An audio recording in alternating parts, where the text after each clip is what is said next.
Hello everyone, आज हम लोग सीखने वाले हैं फिजिक्स का एक और कॉन्सेप्ट जिसको हम लोग बोलते हैं simple pendulum.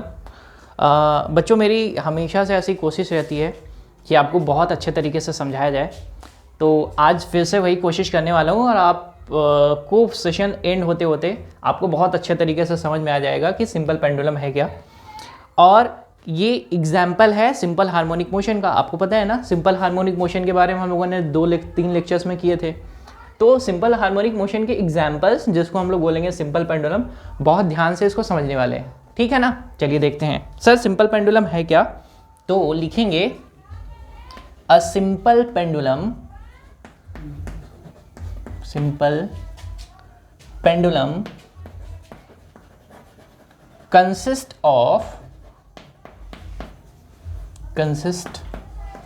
of a point mass that is attached with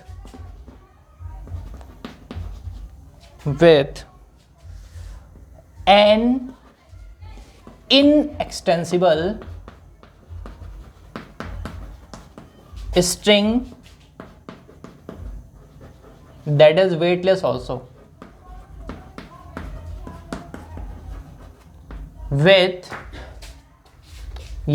to a fixed point, fixed rigid point और सपोर्ट। ठीक है, अगर आसान शब्दों में बच्चों में आपको बताऊं तो आप सिंपल सा ऐसा समझ सकते हैं कि एक पॉइंट मास है जिसको हमने इनएक्सटेंसिबल स्ट्रिंग से या वेटलेस स्ट्रिंग से बांध कर लटका दिया है। कहाँ पर लटकाया है? From a rigid support point. ठीक है, अगर इसको देखने की कोशिश करें सर ये दिखेगा कैसे, तो आप सिंपली बना सकते हैं। और यहाँ पर जो आपको पॉइंट लेना है ना, पॉइंट मास, देखो पॉइंट मास मैं बार बार इंडिकेट कर रहा हूँ। यहाँ पर आप ऐसा मान के चलेंगे कि जो भी हमारे पास मास है वो कैसा है? पॉइंट मास है। ठीक है, पॉइंट मास के लिए सबसे ज़्यादा अच्छी चीज़ क्या रहती है कि उसका सेंटर ऑफ मास कहाँ पे लाई करेगा? At the centre. बस इतना सा काम रहेगा, क्योंकि यहाँ पर हम लोग कुछ कैलकुलेशन और करेंगे, तो मैं आपको समझाते चलूँगा ध्यान से। तो अब सबसे पहले ना हम लोग ड्रॉ कर लेते हैं। देखो जरा दिखेगा कैसे। तो ये रहा आपके पास एक फिक्स सपोर्ट, ठीक है, और यहाँ से बांध रखा है हमने एक इनएक्सटेंसिबल स्ट्रिंग। ठीक है, और यहाँ पर हमने उस पॉइंट मास को लटका दिया है। ठीक है, इस पॉइंट मास का मास कितना है? Small m। ठीक है, ध्यान से समझ में आ गया ना। बस सिंपल पेंडुलम इतना ही है। ये रहा आपका रिजिड सपोर्ट, जिसको मैं नाम दे देता हूँ, ये रिजिड सपोर्ट है P। ठीक है, जिससे एक m मास यानी पॉइंट मास लटका दिया गया है। और ये है इनएक्सटेंसिबल स्ट्रिंग जिसका लेंथ हमने बोल रखा है कितना? ये है इसका लेंथ L।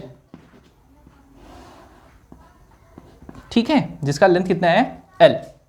अब देखिए बच्चों, हमें क्या करना है? हमें तो सिंपल हार्मोनिक मोशन सीखना है। तो हम लोग करेंगे क्या? हम लोग सिर्फ और सिर्फ पॉइंट मास को सिर्फ और सिर्फ डिस्प्लेस करेंगे। थोड़ा सा डिस्प्लेस करने के बाद क्या करेंगे? छोड़ देंगे। तो क्या एक्ट करेगा? एक रिस्टोरिंग फोर्स। रिस्टोरिंग फोर्स किधर एक्ट करता? Always towards mean point. इस मीन पॉइंट के अलोंग एक्ट करेगा, यानी डिस्प्लेसमेंट इधर, फोर्स इधर। जैसे ही ऑब्जेक्ट इससे पार जाएगा, पॉइंट मास इससे पार जाएगा, इधर की तरफ आएगा, रिस्टोरिंग फोर्स किधर? इधर की तरफ। ठीक है ना। तो आपके पास सिंपल पेंडुलम से हम लोग क्या बताने वाले हैं? Simple harmonic motion. ठीक है, आपने डिफरेंशियल इक्वेशन भी सीख रखा है सिंपल हार्मोनिक मोशन का। मैं रिप्रेजेंट कर रहा हूं, देखो जरा। आपने सीखा था d2x upon dt2 plus omega square x equal to 0। और अगर मैं इसके सोल्यूशन की बात करूं तो आप लोगों ने सोल्यूशन भी सीखा था। सोल्यूशन क्या आ रहा था? x equal to a sine omega t plus phi, जहां पर a क्या होता है? Maximum displacement, that is defined as amplitude. Phi क्या है? फाई को हम लोग बोलते हैं फेज कांस्टेंट या फिर बोलते हैं इनिशियल फेज। ठीक है, तो हम लोग करेंगे क्या ना, हम लोग इस पेंडुलम के लिए एक ऐसा इक्वेशन बनाएंगे जो हमारे सिंपल हार्मोनिक मोशन के जैसा दिखेगा, तो सॉल्यूशन भी उसका मिल जाएगा। ठीक है, तो मैंने सिंपली क्या किया है, देखो जरा, एक फिक्स एंड बनाया है, उससे एक मेटालिक बॉल या फिर एक पॉइंट मास को लटका दिया, जिसका लेंथ कितना है, जिस किससे लटका है, एक स्ट्रिंग से, जिसका लेंथ कितना है, L। ठीक है, अब देखो ये था आपके पास पोजीशन नंबर 1। अगर मैं यहां पर रिप्रेजेंट करूं तो आपको अच्छे से पता है कि अगर कोई भी ऑब्जेक्ट फ्रीली उसको टांग दिया गया, लटका दिया गया है, ऐसा आप समझेंगे, तो क्या करेगी अर्थ ना, उसके ऊपर एक फोर्स लगाएगी, फोर्स ऑफ अट्रैक्शन, और या फिर इसका सेल्फ वेट की वजह से जो फोर्स लगने वाला वो किधर की तरफ, नीचे की तरफ, कितना लगेगा, m/g। ठीक है ना सर, इसको बैलेंस कौन करेगा, बैलेंस करने के लिए ये जो आपने स्ट्रिंग बांधी है ना, तो इसमें क्या आ जाएगा, टेंशन, और टेंशन किधर की तरफ, ऊपर की तरफ। बात समझ में आई, यानी टेंशन क्या कर रहा है, इसको खींच रहा है ऐसे, और mg नीचे की तरफ, और दोनों के दोनों कैसे, बैलेंस। सर चल रहा है क्या, अभी तो रेस्ट में चला क्या, नहीं, बैलेंस कंडीशन पे है, यानी ऐसा बोलेंगे यहां पर कंडीशन क्या है, टेंशन इक्वल टू m/g। बहुत ही ध्यान से समझिएगा, मैं उम्मीद करूंगा कि जितना भी मैं एक्सप्लोर कर सकता हूँ छोटे छोटे पॉइंट्स में, सभी को करने वाला हूँ, तो बहुत ध्यान से समझिएगा। अगर रस पर है ये, तो नीचे की तरफ mg, ऊपर की तरफ टेंशन, टेंशन किस में आएगा, वो रस्सी में, जिसकी वजह से वो क्या है, बंधा हुआ है। ठीक है ना, तो कितना हो जाएगा, T इक्वल टू m/g। चलिए कंडीशन नंबर 2, हमने क्या करा सर, ये उसी फिक्स सपोर्ट से ऐसे बंधा हुआ है, देखो अभी ये उसकी मीन पोजीशन थी, यहां पे पहले था, हमने क्या किया ना, उसको खींच कर लेकर आए हैं कहां पर, यहां पर, अभी कहां पर आ गया सर, यहां पर। हमने क्या किया, इसको खींच कर किधर की तरफ ले आए, इधर की तरफ ले आए, इधर की तरफ ले आएंगे तो सर क्या हो जाएगा, बताइए जरा, ये है इसकी मीन पोजीशन है, और मीन पोजीशन को मैं रिप्रेजेंट कर दे रहा हूं, एक एक्सेस बना देते हैं जिसको मैं रिप्रेजेंट कर देता हूं o डैश से, ये एक्सेस है, यानी मीन पोजीशन है, इसी के अलोंग ये क्या ऑब्जेक्ट क्या करेगा, इधर की तरफ आएगा, इधर की तरफ जाएगा, इधर की तरफ आएगा, इधर की तरफ जाएगा, यानी टू करेगा and fro, to and fro, that is simple harmonic motion, easy एकदम। ठीक है ना, अब देखो जरा, अगर मैं इसको इधर की तरफ ले जा रहा हूं तो रीस्टोरिंग फोर्स क्या करेगा सर, रीस्टोरिंग फोर्स ऑलवेज किधर की तरफ काम करेगा, एक्सेस के अबाउट, यानी मीन पॉइंट के अलोंग। यानी आप ऐसा बोल सकते हैं सर, अगर यहां पर ये पहुंचा है तो अर्थ की तरफ जो फोर्स ऑफ अट्रैक्शन कितना सर, m/g, m/g। अब क्या करेंगे बच्चों, ऑब्जर्वेशन करेंगे। सर यहां तक हम लोग खींच के लेकर आए हैं ना, किसी इंस्टेंट t पर यहां पर जितना भी डिस्प्लेसमेंट आया है, यानी ये जो एंगल जितना फ्रेम हुआ है, इसको हम लोग रिप्रेजेंट करते हैं थीटा से। किससे रिप्रेजेंट करेंगे, थीटा से।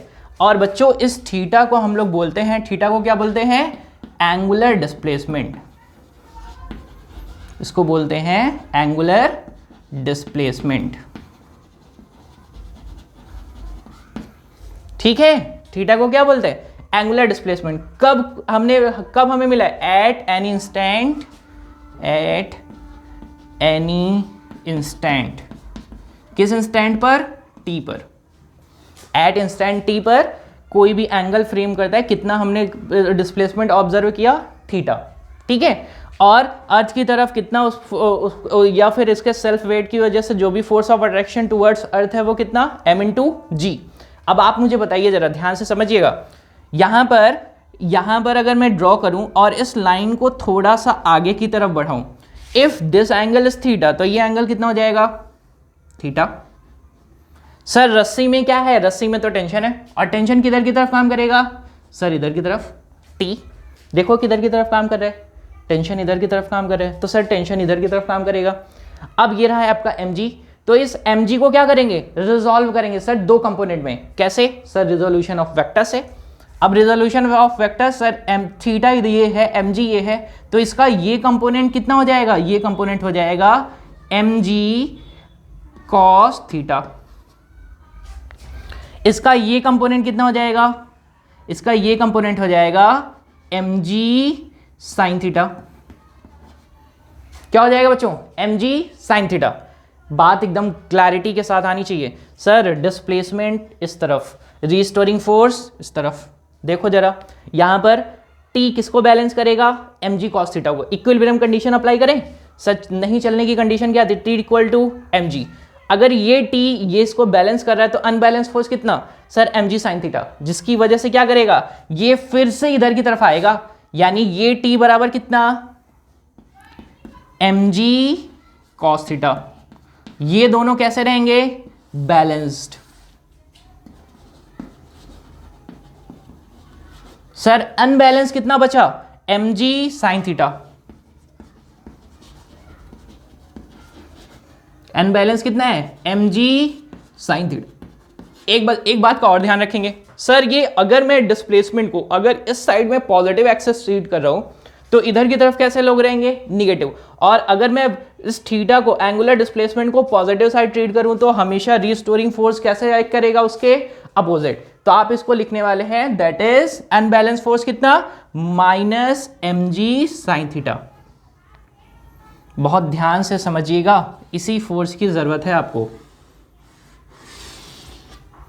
अनबैलेंस फोर्स कितना आया माइनस mg साइन थीटा, ठीक है sir. t equal to mg cos theta तो बैलेंस हो गया सर, इनके दो कंपोनेंट किया था, इस ये बैलेंस हो गया, ये बचा था, यही है रिस्टोरिंग फोर्स। बात समझ में आ गई एकदम क्लैरिटी के साथ, कोई भी गड़बड़ी तो नहीं करेंगे ना। चलो अब बोलने क्या वाले हैं देखते चलेंगे ध्यान से।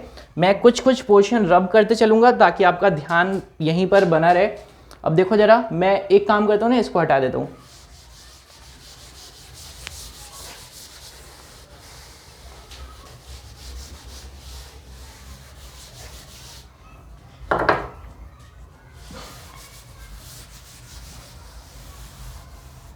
देखो बच्चों, अब करेंगे क्या, हम लोग कैलकुलेट करेंगे ये रस्सी की लंबाई कितनी है सर, ये तो है L, कितनी लेंथ है इसकी, ये है L।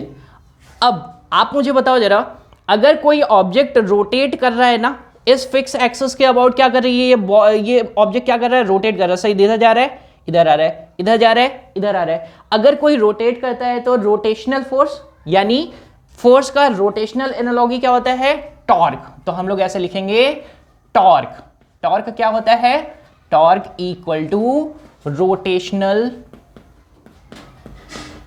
Analogy of force. आता है ना समझ में, रोटेशनल एनालॉगी ऑफ फोर्स। यानी सर ये बताइए, अगर रोटेशनल एनालॉगी की बात करें तो सबसे पहले निकाल के बताइए जरा टॉर्क है क्या। तो टॉर्क को हम लोग सिंपली लिखते हैं torque equal to moment of force, moment of force.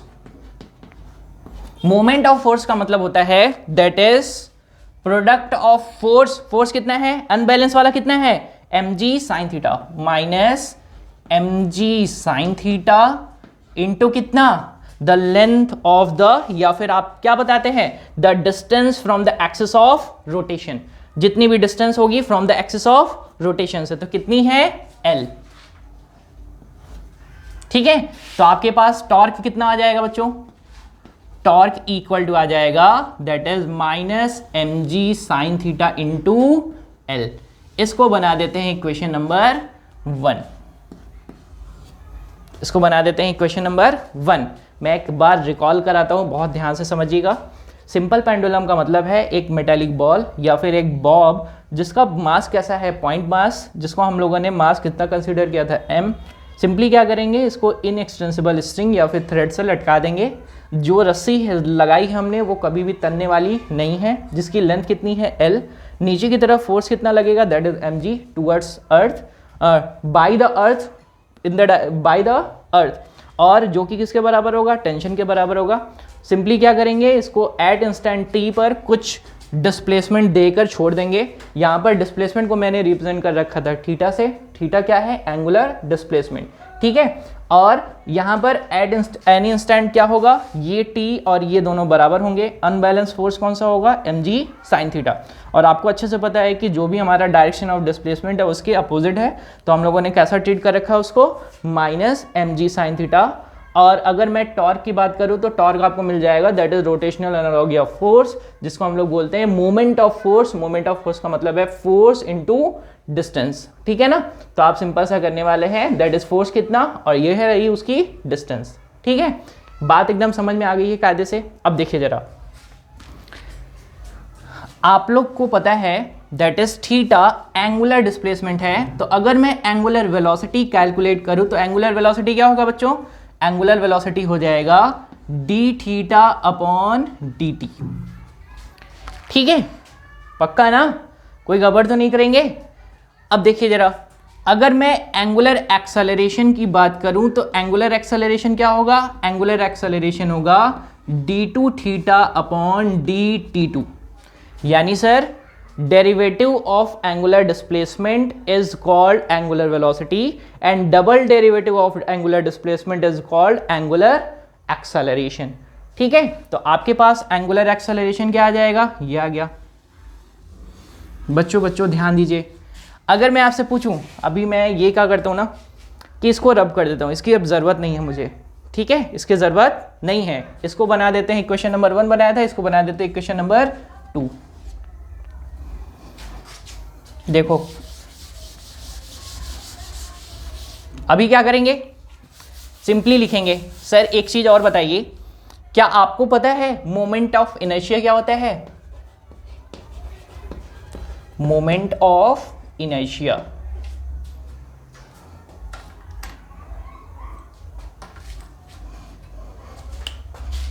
बच्चों आप में से किसी को पता है क्या मोमेंट ऑफ इनर्शिया?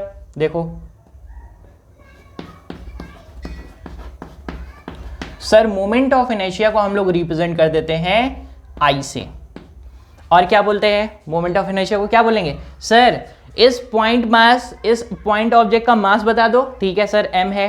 और क्या बताना है? जो भी distance from the axis of rotation है उसका क्या करेंगे? स्क्वायर। यानी आपके पास मोमेंट ऑफ इनर्शिया लिखते हैं m इंटू एल का स्क्वायर। ये पता था आप लोगों को? मोमेंट ऑफ इनर्शिया मतलब that is mass into distance from the axis of rotation square का मल्टीप्लीकेशन। ठीक है, तो क्या मिल जाएगा आपको? Moment of inertia. और आपको अच्छे से पता है कि सर ये अगर रोटेशनल एनालॉजी निकाल रहे हैं तो सिंपली फोर्स बराबर किसके होता है? टॉर्क के। मास बराबर किसके होता है? मोमेंट ऑफ इनर्शिया के। एक्सेलरेशन किसके बराबर होता है? एंगुलर एक्सेलरेशन के। तो हम लोग अच्छे से जानते हैं इस बात को। क्या जानते हैं? सर टॉर्क बराबर होता है moment of inertia I into angular acceleration alpha. ठीक है ना? टॉर्क बराबर क्या होता है? Moment of inertia I, angular acceleration alpha. अब क्या करेंगे? आपने आई निकाल रखा है, आपने एल्फा निकाल रखा है, दोनों को क्या करेंगे? सेट कर देंगे। देखो जरा क्या आ जाएगा, तो आपके पास आ जाएगा टॉर्क बराबर मोमेंट ऑफ इनर्शिया कितना था बताओ जरा? ml स्क्वायर इंटू आपके पास एंगुलर एक्सेलरेशन कितना है? d2 theta upon dt2। आगे बात समझ में? गड़बड़ नहीं किया ना? अब क्या करना है सर? बोलो बोलो जल्दी। सर टॉर्क का एक इक्वेशन आपने पहले निकाला था, टॉर्क का एक इक्वेशन आपने बाद में निकाला है, यानी इक्वेशन 1 एंड इक्वेशन 3 दोनों के दोनों टॉर्क की इक्वेशन है, तो दोनों को क्या करेंगे? इक्वेट कर देंगे। तो देखो दोनों को इक्वेट करने से क्या मिलेगा आपको? देखो मैं उसको इधर लिखने वाला हूं, तो क्या मिल जाएगा? m और वो भी माइनस साइन के साथ g l sine theta equal to m l square d2 theta upon dt2। ठीक है, m से m कट गया, एक l से एक l कट गया, बचेगा क्या आपके पास? देखो क्या बचा? d2 theta upon dt2। मैंने इसको ऐसे लिख दिया है, ये उधर की तरफ आ जाएगा तो हो जाएगा प्लस, बन जाएगा कितना आप बताइएगा? एक l सर इनके पास है तो इधर से इधर की तरफ जाएगा, l को अगर मैं इधर की तरफ लिखूंगा तो क्या लिखूंगा? g अपॉन l इंटू कितना? साइन थीटा इक्वल टू कितना? 0। अब देखो बच्चों, ये जो आपके पास साइन थीटा आया है ये एक्चुअली में ना हम लोग कंसीडर करते हैं बहुत ज़्यादा स्मॉल। कैसा कंसीडर करेंगे? बहुत ज़्यादा स्मॉल। अगर, और मैंने आपको सिखाया भी था कि अगर 10 डिग्री से थीटा छोटा रहता है तो साइन थीटा किसके बराबर होता है? थीटा के बराबर होता है, या फिर किसके बराबर होता है? टेन थीटा के बराबर। तो यहां पर हम लोग यूज क्या करेंगे? Sir theta is very small, तो मैं यहां से हटा देता हूं इनको, डायग्राम मैंने अभी रखा हुआ है आपको थोड़ा सा और समझाने के लिए। देखो आप क्या करेंगे, सिंपली यहां से बोलेंगे साइन थीटा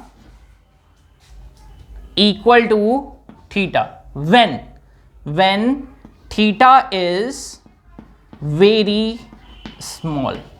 थीटा कैसा है बच्चों, बहुत ज्यादा छोटा है, ठीक है। तो यहां पे क्या करेंगे, इक्वेशन में पुट कर देंगे तो क्या आ जाएगा आपके पास, d2 theta upon dt2 plus g upon l theta equal to 0। आपको याद आ रहा है बच्चों, यही तो डिफरेंशियल इक्वेशन का टाइप का है। इसी को हम लोग क्या लिख सकते हैं, इसी को लिखेंगे d2 theta upon dt2 plus omega square into theta equal to 0। ठीक है, कैसा आ गया बच्चों, ये हमारे डिफरेंशियल इक्वेशन टाइप का आ गया, जैसा डिफरेंशियल इक्वेशन हमने एसएचएम में पढ़ रखा था, सेम उसी काइंड का। यानी यहां पर है क्या sir, omega square equal to g upon l, तो ओमेगा इक्वल टू क्या आ जाएगा, ओमेगा इक्वल टू आ जाएगा square root of g upon l. आ गया, गड़बड़ नहीं करेंगे ना। क्या निकाल लिया सर, डिफरेंशियल इक्वेशन निकाल लिया। सर डिफरेंशियल इक्वेशन तो निकाल दिया, सॉल्यूशन बताओ जल्दी, सॉल्यूशन बताएंगे। देखो इसी से सॉल्यूशन, जैसा सॉल्यूशन हमने पहले बनाया था ना वैसे ही सॉल्यूशन में लिखता हूं और आप बताएंगे सही है कि गलत है। तो आपके पास सॉल्यूशन आता था, किसके लिए आएगा सर, एंगुलर डिस्प्लेसमेंट के लिए आएगा। आपके पास सॉल्यूशन कितना आएगा, देखो यहां पे लिख रहा हूं मैं,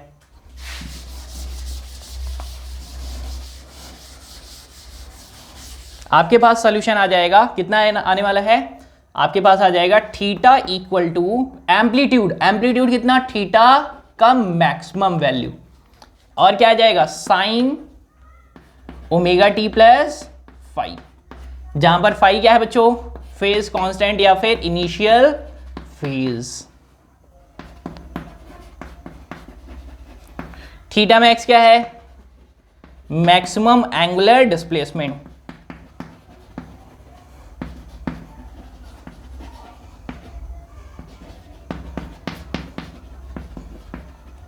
ठीक है बच्चों, तो आपके पास क्या आ गया, ये आ गया इक्वेशन का सॉल्यूशन, ये आ चुका है आपके पास डिफरेंशियल इक्वेशन। ये भी इक्वेशन आप यूज कर सकते हैं और ये भी आप इक्वेशन यूज कर सकते हैं। तो आपके पास ये इक्वेशन आ गया, हाँ आसानी से कर सकते हैं ना आप, ज़्यादा कुछ दिक्कत तो नहीं हुई होगी। पहले हमने क्या किया था, अब देखो जरा, अगर मैं इसका और डायग्राम रिप्रेजेंट कर दूं तो ये क्या कर रहा है सर, ये रही इसकी मीन पोजीशन, ये कैसे आएगा सर इधर की तरफ, और ये रहा कुछ ऐसे। यानी ये क्या करेगा, एक बार इधर की तरफ गया फिर इधर की तरफ आएगा, रीस्टोर करेगा फिर पीछे जाएगा फिर इधर की तरफ आएगा। यानी मीन पोजीशन के अलोंग क्या करेगा, आगे जाएगा पीछे आएगा, आगे जाएगा पीछे आएगा। यही तो एसएचएम है, ठीक है ना, एकदम आसानी से आ गया ना, कोई गड़बड़ी नहीं करेंगे। क्या कैलकुलेट किया, डिफरेंशियल इक्वेशन, और क्या कैलकुलेट किया, उसका सोल्यूशन। आपको मैंने ट्रिक बहुत ध्यान से समझानी है, एक बार में मैं रिकॉल कराता हूँ, याद कर ले, ऐसे ही याद करें जैसे मैं आपको बताता हूँ। आप सिंपली क्या करेंगे, एक पॉइंट मास लेंगे जिसको एक रस्सी से लटका देंगे, जिस रस्सी की लंबाई रहेगी L। लटकाने के बाद किसी भी टाइम पीरियड पर या किसी भी इंस्टेंट पर आपको सिर्फ एंगुलर डिस्प्लेसमेंट थीटा खींचकर उसको छोड़ देना है। रीस्टोरिंग फोर्स ऑलवेज लगता है किधर की तरफ, जिस तरफ उसकी मीन पोजीशन होगी। और आपको ये भी याद रखना है कि इस रस्सी में जो भी टेंशन होगा, इसका ये कंपोनेंट दोनों एक दूसरे से बराबर होकर कैंसिल आउट हो जाएंगे, यानी ये बैलेंस रहेंगे एक दूसरे से। आपके पास अनबैलेंस नेचर का बचेगा ये फोर्स, ये रहेगा कैसा, अपोजिट टू द डिस्प्लेसमेंट। तो फिर आपको क्या निकालना है, आपको निकालना है सिर्फ और सिर्फ टॉर्क, क्योंकि मीन पोजीशन के अलोंग ऑब्जेक्ट क्या कर रहा है, एक बार आगे जा रहा है और एक बार पीछे आ रहा है। ठीक है, आपको निकालना है टॉर्क, टॉर्क इक्वेशन निकालेंगे, और टॉर्क को सिंपली बोलते हैं रोटेशनल एनालॉजी ऑफ फोर्स। यानी सिंपली करेंगे टॉर्क इक्वल टू कितना, that is minus mg sin theta into L, जिसको बोलते हैं मोमेंट ऑफ फोर्स। आपको अच्छे से पता है कि सर आप मुझे ये बोल सकते थे कि F equal to m a भी तो फोर्स होता है। देखो मैंने भी तो वही किया है, F इक्वल टू होता है m इंटू ए, लेकिन अगर मैं टॉर्क डिफाइन करूं तो टॉर्क क्या होता है, रोटेशनल एनालॉजी। तो मास की जगह पर हो जाता है मोमेंट ऑफ इनर्शिया, एक्सेलरेशन की जगह पर हो जाता है एंगुलर एक्सेलरेशन। इजी था एकदम। चलो एक टॉपिक और कंक्लूड करते हैं इस टॉपिक को, एक टॉपिक और पढ़कर कंक्लूड करते हैं इस टॉपिक को, ठीक है ना। और क्या निकालेंगे सर, आपने डेली लाइफ में देखा भी होगा ये क्वेश्चन को। निकालते हैं time period. Sir time period निकालने का फॉर्मूला डायरेक्टली बता दो तो काम चल जाएगा। आपको एकदम सिंपल सा बताता हूँ टाइम पीरियड कैसे कैलकुलेट करेंगे, देखते रहो बस। देखो टाइम पीरियड कितना आएगा, देखो बच्चों टाइम पीरियड का सिंपल फॉर्मूला होता है, और बच्चों इसका सेटअप हम लोग लगाएंगे ना तो एक्सपेरिमेंट भी कर लेंगे एक बार। करना क्या रहेगा सर, जिस भी पॉइंट से, अभी ऐसा कोई नहीं करेगा कि मीन पोजीशन पर आएगा तब कैलकुलेट करेंगे टाइम पीरियड, ऐसा नहीं। आप यहां पर खींच लिया ना, यहीं पर आप फिक्स हो जाओ। ये ऑब्जेक्ट जाएगा यहां से घूमकर फिर यहां पर आएगा, एक कैलकुलेट कर लेंगे कि भाई एक बार गया और एक बार आया, ठीक है। फिर दोबारा जाएगा फिर आएगा यहीं तक। कितना टाइम पीरियड कितना होगा सर, टाइम पीरियड को हम लोग रिप्रेजेंट करते हैं किससे, 2 पाई अपॉन ओमेगा से। किससे रिप्रेजेंट करेंगे, 2 pi upon omega. Sir omega तो निकाल चुका है हम लोगों ने, ओमेगा बताओ जरा, आप ही बताएंगे। t equal to 2 pi, omega कितना है बच्चों, ओमेगा है कितना, g अपॉन l। l कहाँ चला जाएगा, ऊपर, तो आ जाएगा आपके पास formula t equal to 2 pi square root of l upon g। याद आया फॉर्मूला, बहुत बार पढ़ा होगा, सिंपल सा डेरिवेशन था, निकाल लिया। अब पता करेंगे कि सर टाइम पीरियड ना किस पर डिपेंड करेगा। सपोज करो मैं आपसे सवाल करता हूं, मैंने इस ऑब्जेक्ट की जगह पर, ये जो ऑब्जेक्ट का मास m था ना, मैंने कितना ले लिया, 5 kg। कितना ले लिया, 5 kg। फिर ले लिया 2 kg, या 2 kg का एक लिया और एक 3 kg का लिया, या 2 kg का लिया और 5 kg का लिया, ऐसा बात करो। मैंने 2 लिए हैं। अब मैं आपसे पूछूं, बताओ जरा किसका टाइम पीरियड ज्यादा होगा, बता पाओगे आप? तो आप सिंपली बताओगे, क्या बोलोगे, सर ये टाइम पीरियड जो है ना इस ऑब्जेक्ट के मास पर डिपेंड नहीं करता। आप 10 kg का भी लगा दो तो टाइम पीरियड पे कोई फर्क पड़ेगा क्या, नहीं पड़ेगा। किससे फर्क पड़ेगा, सर इस रस्सी की जितनी लंबाई करेंगे उससे फर्क पड़ेगा। सर जी भी तो फिक्स है, यानी सिंपल सा आप बता सकते हैं, क्या बताएंगे, सर ये जो टाइम पीरियड है ये किसके प्रोपोर्शनल होता है, ये प्रोपोर्शनल होता है स्क्वायर रूट ऑफ एल के, ठीक है ना। ध्यान रखिएगा, आप लोग प्रैक्टिकल में एक चीज और भी करते हैं, क्या करते हैं, यहां पर एक ग्राफ प्लॉट करते हैं, जिसको प्लॉट करते हैं किससे, एल टी स्क्वायर से।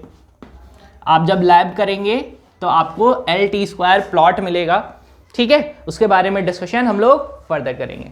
थैंक यू बच्चों, मैं उम्मीद करता हूं आपको बहुत अच्छी तरीके से समझ में आया, ठीक है।